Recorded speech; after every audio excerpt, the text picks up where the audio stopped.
هرچند که گردم با حیا، آبی که بی سرپوشه هست بی شبهه نوشد برا.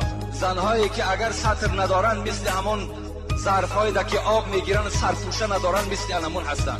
آبی بی سرپوشه وای مکروه است، وای دیگر نه طهارت میکنه نه خورده میتواند. زنی که حیا ندارد، زنی که سطر ندارد، وای همچون یک زنی مکروه است، یک زنی بدبخت است.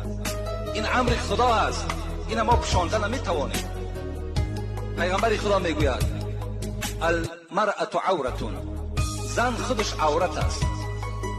بین لعن الله الناظر والمنظور الیه، لعنت کند خداوند با آن مردهایی که به سوی این زنهای بی سطر نظر میکنند، یا لعنت کند پیغمبر خدا گفت زنهای را که تمام مردم نگاهشان بالای خودشان حواله میکنند. این زنهای بی سطر را پیغمبر خدا گفتن لعنه الله، خدا لعنتشان کنه.